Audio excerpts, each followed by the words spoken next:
I want to start today's show by telling you guys that this is a non-made-up stat, actually found completely true. The Georgia Bulldogs have won the same amount of games in the last 2 weeks at Mercedes-Benz Stadium that the Atlanta Falcons have all season long. Welcome in, Falcons fans, to Falcons Today by Chat Sports. My name is Moose. Now, on today, we're actually going to talk about something that I think is rather exciting. One exciting piece of news for Atlanta Falcons fans. And it comes by the way of our most recent acquisition, our most recent roster move, signing Malik Heath off of NFL waivers. And if you know anything about NFL waivers, once you sign from NFL waivers, they have to automatically be signed onto the 53-man roster. Now, I started thinking a little bit.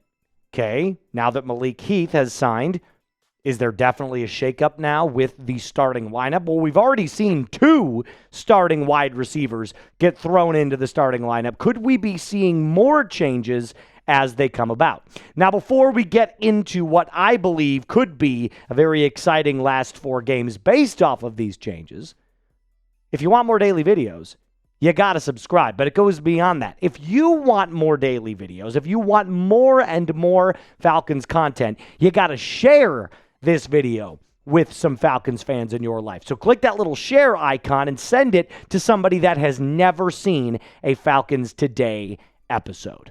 All right, let's talk about this new face in the Falcons locker room.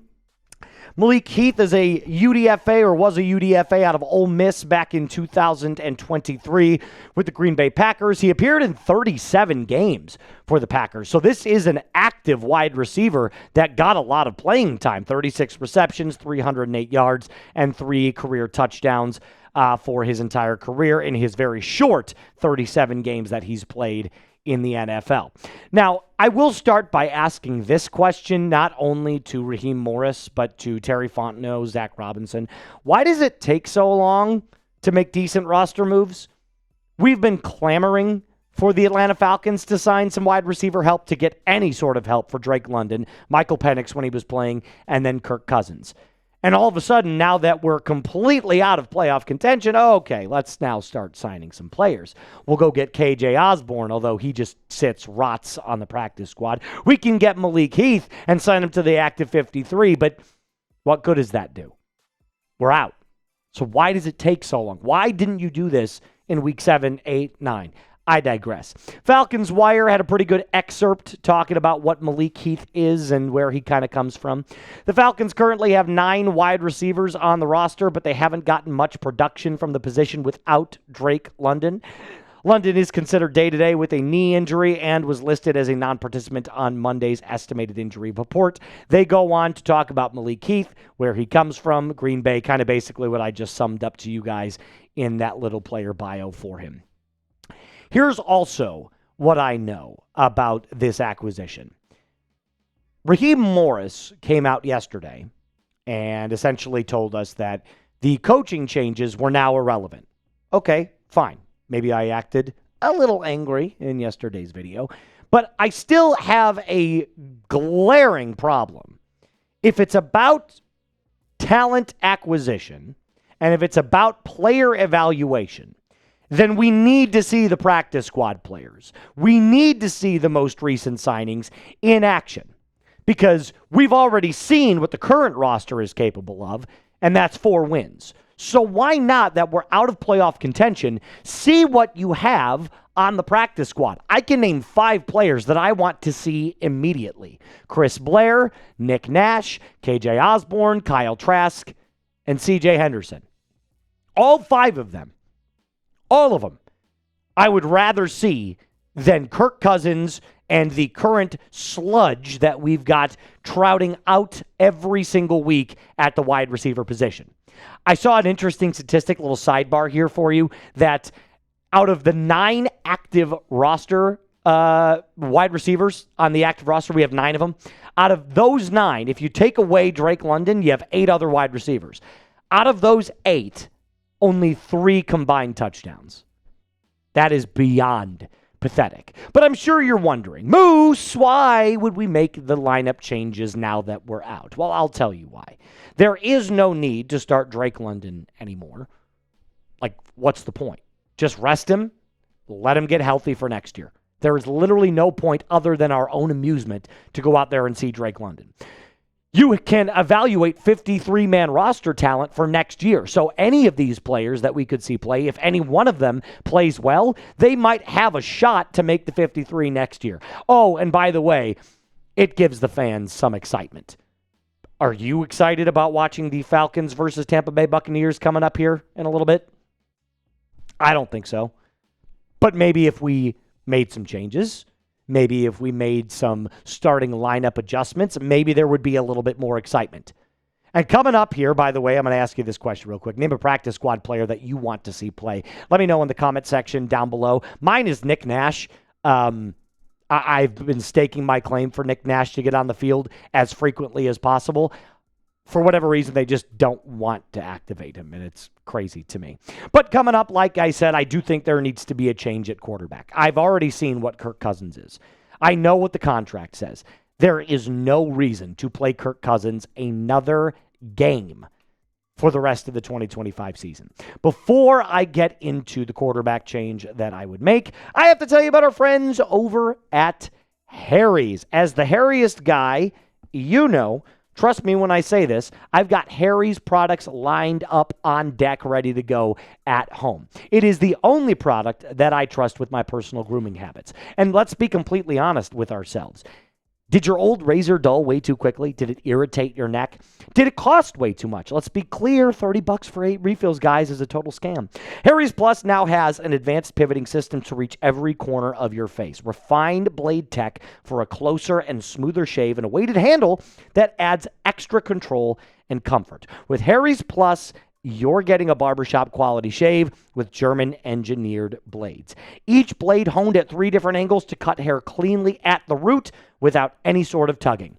Harry's has launched their most advanced razor ever, and it is still cheaper than the Gillette Fusion 5. For a limited time, our listeners can get the Harry Plus trial set for only $10 at harrys.com/code chat. This set includes the all-new Harry's Plus razor, 1 refined 5-blade cartridge, a 2-ounce foaming shave gel, a travel cover to protect your blades on the go, and all you gotta do is head on over to harrys.com/chat to claim this offer. And after you purchase, they're going to say, hey, where'd you hear about us? Please support the Falcons Today host here, Mr. Moose, and tell them that I sent you. All of that in the comments and description of today's video.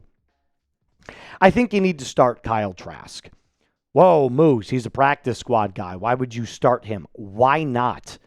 Are you guys actually telling me that you have been very pleased with what Kirk Cousins has been able to do? He can't move.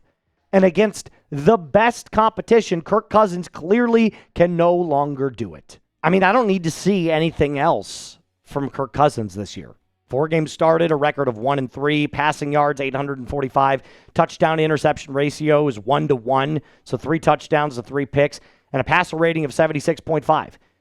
I honestly don't need to see anything more from Kirk. I know what Kirk is, and why on earth would you start Kirk Cousins if you already are out of the playoffs? The only reason that you would do it is because you want to win football games, and I get it, fine. But you also just told us, Raheem, that it's about evaluating talent. Well, you don't need to evaluate Kirk Cousins anymore. He's not going to be on the team next year. So why would you ride it out? You've got Easton Stick, who is a career backup, so why not just start Kyle Trask and see what he's got? Yes, I know you want to play spoiler, right? Oh, okay, let's play spoiler. But at this point, if it is about the talent acquisition, if it is about making sure that you can evaluate talent, then why on earth would you not? And Producer Searle, if you want to put that potential starting lineup up one more time, I'll just go through what I would have starting against the Tampa Bay Buccaneers. I'd have Trask at the QB. I'd have my offensive line starting normal because you need to give some protection to your quarterback. I'd have Darnell Mooney at the 1. I'd have Malik Heath, and I'd have Nick Nash at the 3 with Kyle Pitts and Bijan Robinson. You tell me right now, Falcons fans, if you would accept this starting lineup over the ones that we've been drawing out. Granted, it might not look as good on paper, but the game isn't played on paper. It's played on grass. And the Falcons have been awful on the grass. So why not switch things up? That's just me. It would give us something to watch. It would give us something to cheer for. It would give us something to feel excited about. Because eventually, Kyle Trask was a second-round pick. So he's got some talent. It's not like we took this guy as an undrafted free agent out of Stony Brook. This was a guy that played at the University of Florida. He's got a rapport with Kyle Pitts. Why not play him? Why not? And I will kind of end out today's episode by bringing up some other news for you. This is from Sunday Night Falcon. I found this on Twitter. Now, I don't know how legitimate this is, so take this with a grain of salt. But according to this X account, sources in the locker room are saying that several Falcons players feel let down by the coaching staff. Growing frustration is mounting that Raheem Morris's loyalty to the coaching staff, Zach Robinson and Marquise Williams and all of that personnel, has derailed not one, but 2 seasons. So the players are even being rumored to being like, we need something else. So if you're not going to make the coaching changes, Raheem, why not just put the game in the hands of the players? Literally. Elevate the players we want to see. Let them go out and shine. Maybe it gives them that little extra boost. Let them dictate the flow of the game and the personnel for the remainder of the season. Hell, you might even win some football games.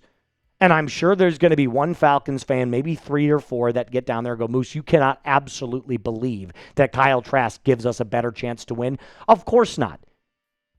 But why not evaluate him and just see what he's got? The season's done anyway. Let's end on some good news. Let's end on some very positive news. I do want to briefly mention one defensive player, James Pierce Jr. Sacks their rookie seasons, by the way. TJ Watt, Myles Garrett, and Max Crosby all had 7. James Pierce Jr. has 6. I'm just saying. You could be looking at a next year Pro Bowler. I will make a video at some point during this offseason talking about my expectations for James Pierce Jr. next year, and I do believe he should have at least 10 sacks next year. You have clearly seen the development of the talent this football season. So we are going to end the show on good news by giving you that little excerpt and that little statistic there. I think the Falcons defense has a lot that it can grow on. Jalen Walker, James Pierce Jr., Billy Bowman, Xavier Watts, Jesse Bates. This entire Falcons defense actually has some really good pieces. Divine Diablo, Caden Ellis. Like, there's tons of really good talent. And that is why you subscribe, because I'm going to give you the good and I'm going to give you the bad. Make sure that you send this to a Falcons fan that has never seen our stuff. I've been getting reached out to by a lot of different Falcons content creators recently that love the show, and I cannot tell you how much I appreciate that. But if you want to join the ever-growing family of real Falcons fans, you got to hit subscribe today. As always, Falcons fans, rise up and be cool.